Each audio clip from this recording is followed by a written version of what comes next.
A Bolivian court has ruled to rescind the arrest warrant on sedition and terrorism charges against former President Evo Morales. With 8 days until Election Day and nearly 60 million Americans already casting their ballots in person or by mail, the early voting numbers indicate Americans are very motivated to cast their ballots this year, meaning this will likely be a high turnout election. On Monday, Kenyan authorities have presented the Building Bridges Initiative Task Force. The report aimed to amend the current constitution and secure a peaceful environment in the country.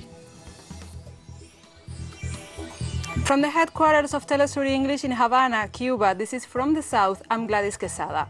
A Bolivian court has ruled to rescind the arrest warrant on sedition and terrorist charges against former President Evo Morales, which has promoted by the de facto authorities following the coup in November last year.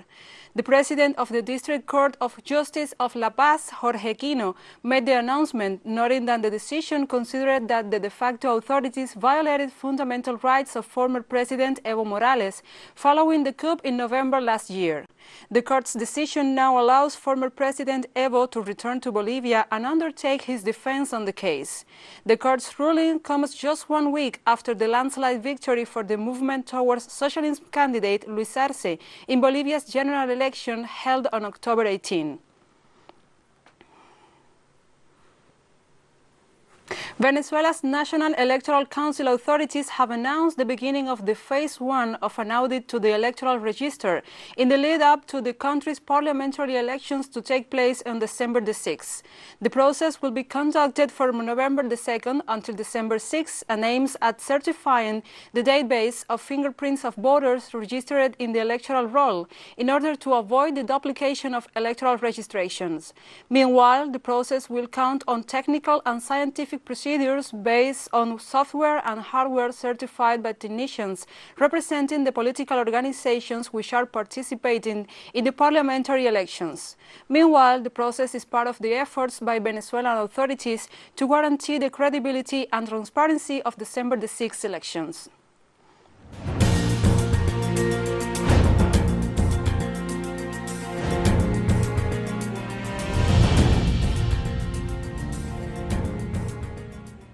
And world leaders congratulated Chileans for the massive participation in the constitutional plebiscite and their decision to draft a new constitution. With a resounding 78% of the votes, Chile's citizens approved on Sunday a plebiscite to replace the current constitution, which was written during Augusto Pinochet's military regime. The first leader to send a congratulation message was Venezuela's President Nicolás Maduro Moros, who praised Chileans for the massive mobilizations to decide the future of their country and put an end to Pinochet's heritage. Also, Colombia's former Senator Piedad Córdoba, Bolivia's former President Evo Morales, Argentina's ex-Senator Alicia Castro, and Argentina's intellectual Atilio Borón greeted Chilean people for the victory in the plebiscite. And Gustavo Gatica, a 22-year-old man suffering total blindness after being shot by a police agent, sent greetings to the Chilean people for the triumph of the approval of the constitutional referendum this Sunday. First, to send a greeting to Comando Chile Indo, the part of the 100% social trend. Keep on fighting, never leave the streets. The fight needs to go on in the streets, strengthening the popular organization, the town meetings, the assembly. We need to elect the constituents from our own ranks and generate requests. Let the people say what the constituents will say. Heavy rain triggered by a broad through across the Western Caribbean and the outer bands of the tropical storm Zeta continued to pound Jamaica, flooding more roads and communities across the country. The Jamaican Meteorological Service said Zeta forecast to move away from the island across the Yucatan Peninsula and into the Gulf of Mexico over the next few days.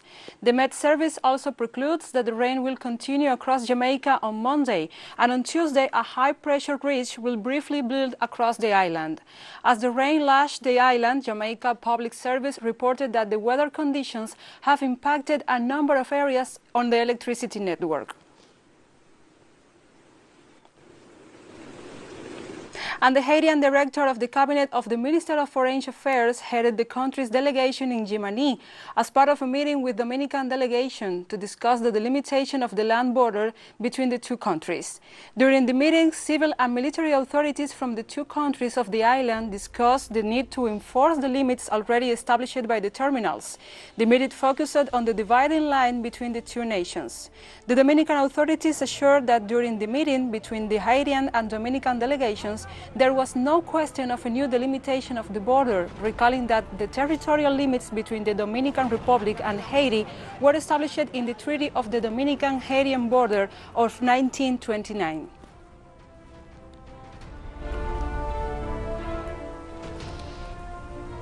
With the analysis of sustainable development priorities and a balance of its work in the last 2 years, the Economic Commission for Latin America and the Caribbean began its 38th session on Monday.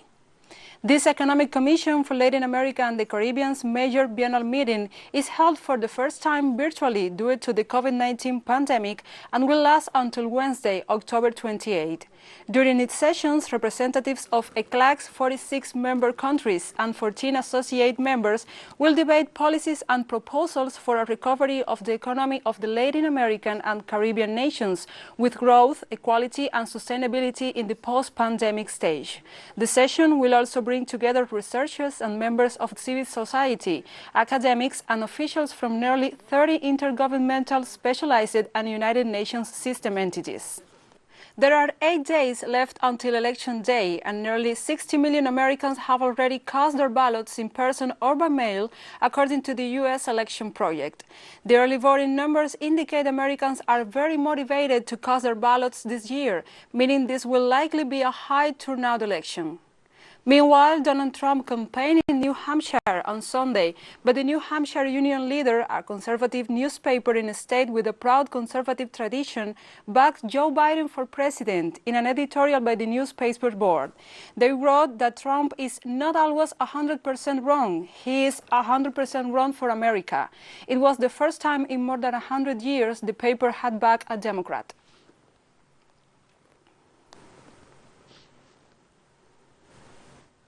And the U.S. President Donald Trump and Democrat candidate Joe Biden held the second and final presidential debate in Nashville, Tennessee on October 22, in the lead-up to the presidential elections on November the 3rd.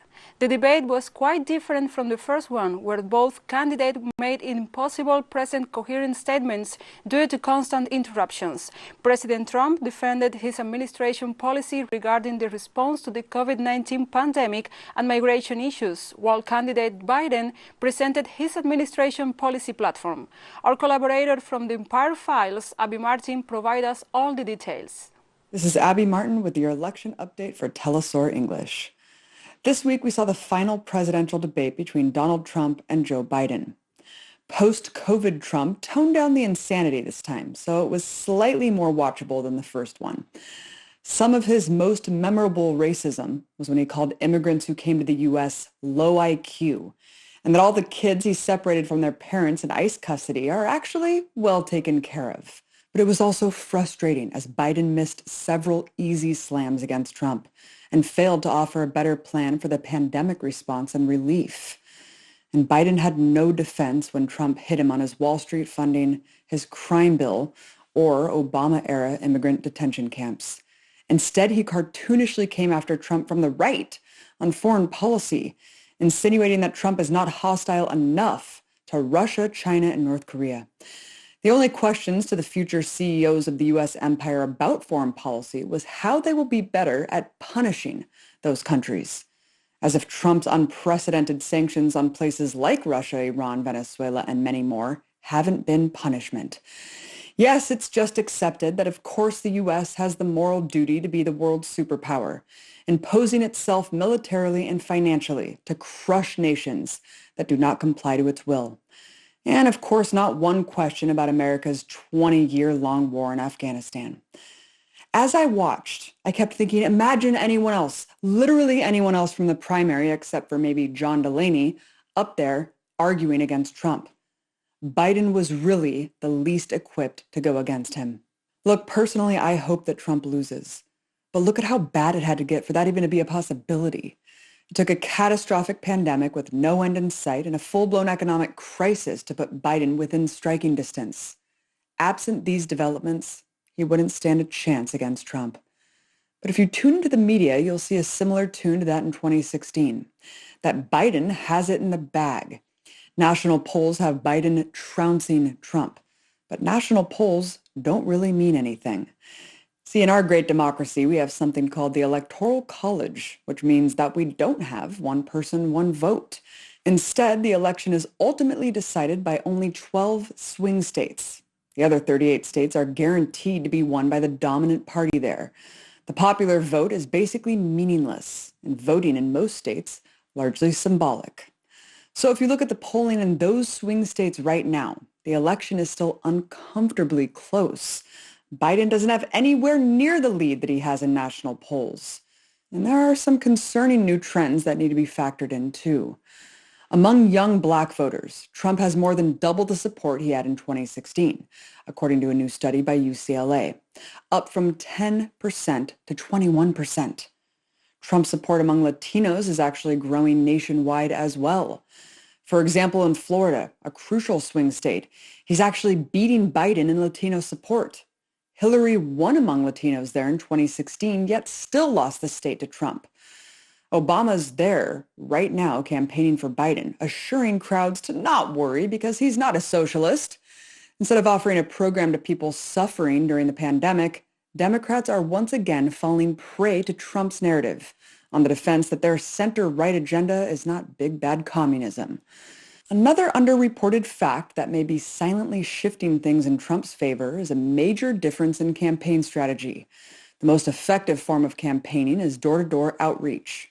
Trump's camp claims to be knocking on 1 million doors per week, compared to Biden's 0 per week, who has pledged to only do virtual campaigning. How much impact will this direct voter outreach have? Well, we won't know until Election Day. These unpredictable surges make it clear the election is much closer than we think.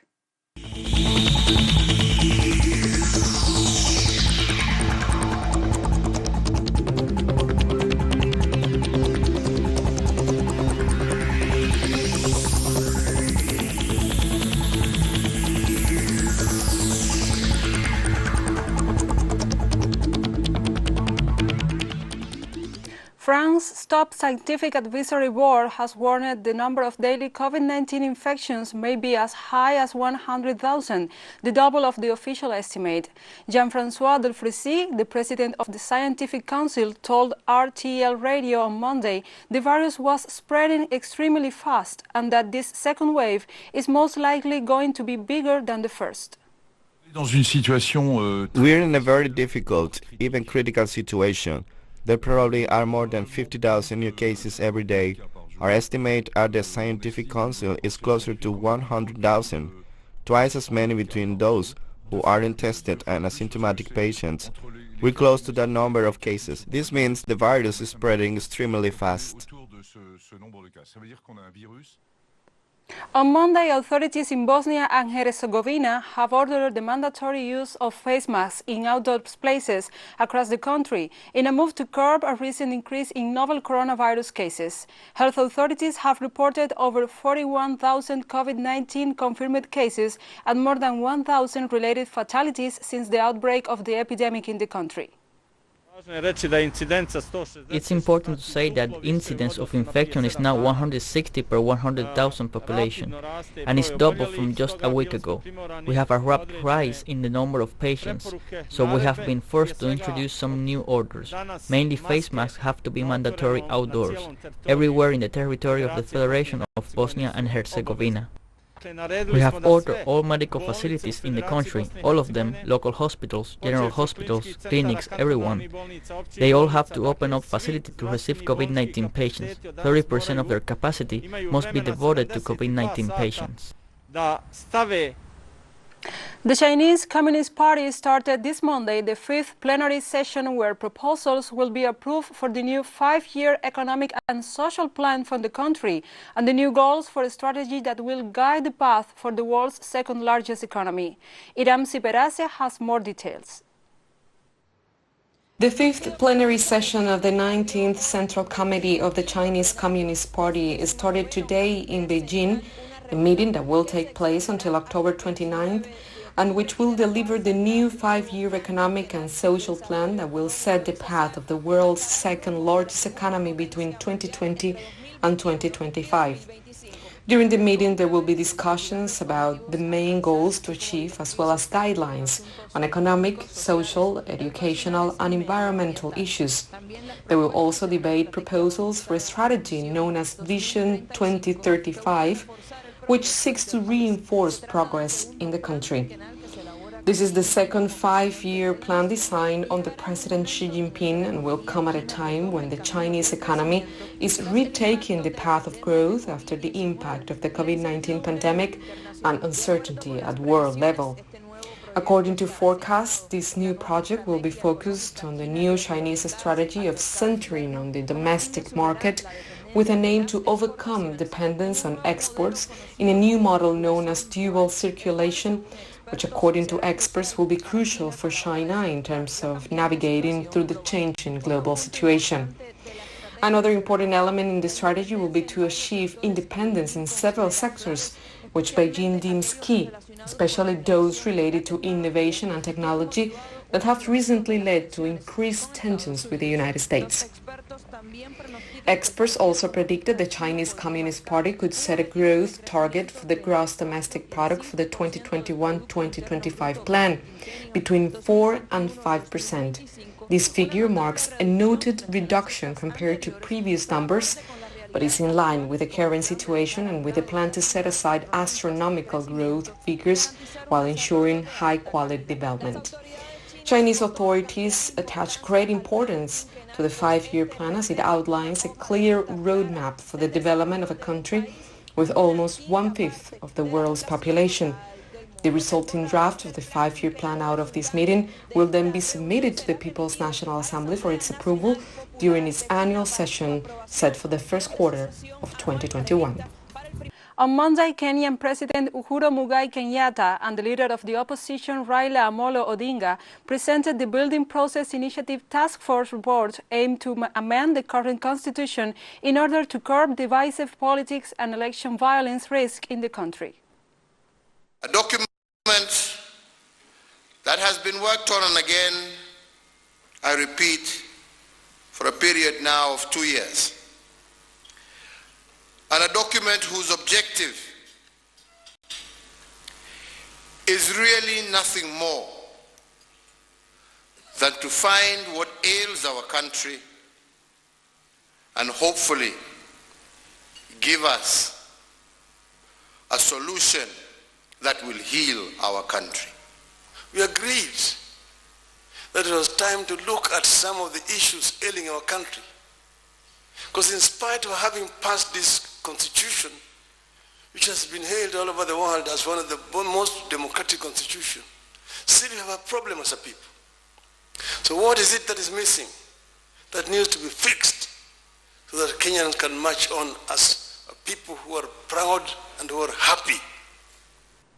Following a meeting with his Greek counterpart on Monday, Russian Foreign Minister Sergey Lavrov called on Greek and Turkish authorities to resolve their territorial dispute in the southern Mediterranean Sea through a direct dialogue.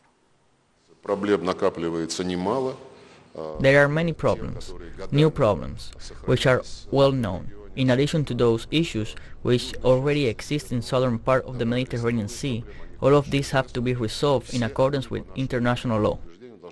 Regardless of the difficult situation, in particular between Turkey and Greece, we are interested in these problems being discussed and resolved through direct dialogue.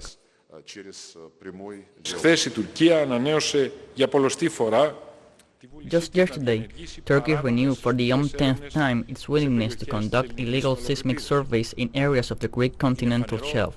It is obvious that Turkey is investing in escalating tensions. It proves on a daily basis that, apart from violating international law, it disregards the appeals of friends and partners, and its words lack credibility. I made it clear that Greece is ready for all contingencies and has no choice but to defend its sovereignty and its sovereign rights.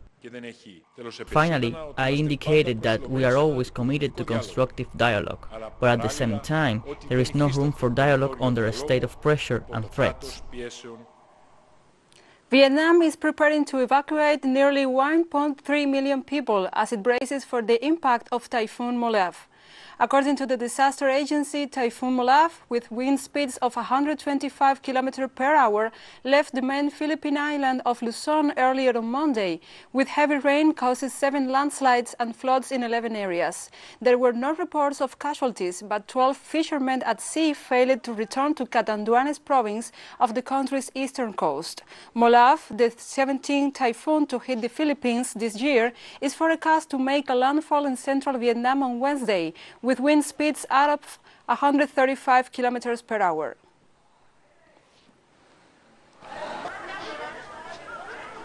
At a special session this Monday, the Thai parliament discussed the growing youth-led anti-government demonstrations, demanding the resignation of the prime minister and reforms to the monarchy. The wave of pro-democracy protests has attracted students and other protesters almost daily to the streets, demanding the resignation of the prime minister Prayut Chan-o-cha. They claim that he was unjustly reinstated in power after staging a coup d'etat in 2014 as the head of the army. Among other reforms, protesters demand a constitutional amendment, pointing out that the anti-democratic nature of the present constitution, written and passed under the military rule. Every single one of us here should use all our intelligence, ideas, abilities, and our hearts, including every single drop of our patriotic blood, to do something creative which would benefit the country. We don't want to see clashes nor riots in the country. The government has a duty to protect the rights of every Thai citizen, culminating in 70 million people. And we have come to the end of this news brief, but remember, you can find this and many other stories on our website at telesurenglish.net. Also, if you feel so inclined, join us on social media, Facebook, Twitter and Instagram. For Telesur English, I'm Gladys Quesada. Thank you for watching.